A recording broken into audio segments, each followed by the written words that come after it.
Echoes in the Wind, from the series Summerhill Secrets Volume 2 by Beverly Lewis. This audio recording was produced in 2009 by Christian Audio, which owns the copyright. No portion of this audiobook may be reproduced for any reason without prior written consent from Christian Audio. This production was recorded by arrangement with Bethany House Publishers and was originally published in English as Echoes in the Wind, from the series Summerhill Secrets Volume 2, copyright 2007 by Beverly Lewis. All rights reserved. Please visit christianaudio.com to offer your impressions of this work and to explore additional titles. For Christine Dennis, my young writer friend, who has much in common with Merry Hanson. And for Becky Byler, my little Amish friend, who has more in common with Rachel Zook. Friendship's Multiplied Joys. Handbook of Proverbs, 1855. Chapter 1. If I die before my mom gets to come home, Chelsea Davis said one wintry afternoon, will you tell her how much I loved her? I stopped playing with my kitten, Lily White, and stared at my longtime friend. You're not dying, and your mom'll be home soon, you'll see. But it's taking forever to get her well again. She scooted over the living room floor, going to sit cross-legged in front of our stone fireplace. Her auburn hair fell halfway down her back as she stared into the flames. Turning, she motioned for me to join her. I abandoned Lily White, who had succumbed to a catnap, and went to sit on the rug next to Chelsea. The warmth from the fire made my face all warm and rosy.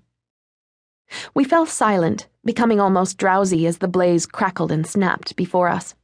It was the coldest December day in 20 years, or so the noon weatherman had just announced, and I was absolutely thrilled that my friend had come to stay for the weekend, because, for more than one reason, I was worried about her.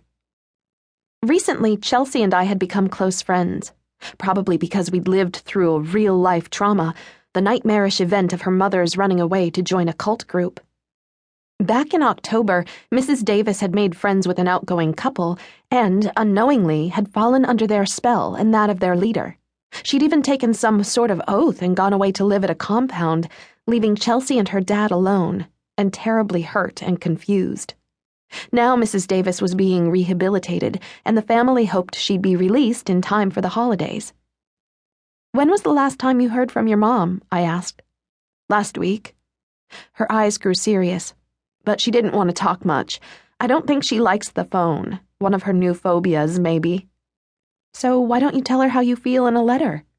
That I love her? She seemed surprised. Or send a card that says it for you. Chelsea turned back to watch the fire. I don't know. It's only a suggestion. Nodding, she continued. How would you feel if your mom went off and lost her mind? I took a deep breath. I really don't know. Truth was, Chelsea's mom was as sane as anyone in the Lancaster County area. She'd been brainwashed, though, and as my doctor dad had explained to me, sometimes these things take a long time. Not wanting to stir up more sorrow in my friend, I steered the conversation to other things. Did I tell you? Levi Zook is coming home. For Christmas? Her sea-green eyes brightened. Since when? Well, he's back from his overseas mission, I know that much. Hey, I think you've been holding out on me, she insisted. Did he write or something? I tried not to grin. Well, what are we waiting for? Let's have a look at that letter. She was getting pushy now. First morbid, now bossy. Which was worse? You don't really want to read it, do you? I said. But she saw through me. Okay, Mare, if that's the way you want to play it, fine. And with that, she got up and ran for the stairs.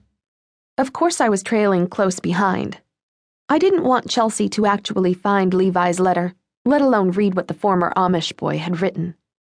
Levi Zook was probably the most sincere and loyal 17-year-old guy I'd ever known. But then, I hadn't really known many guys his age, except for my brother Skip, who was a year older than Levi and also in his first year of college.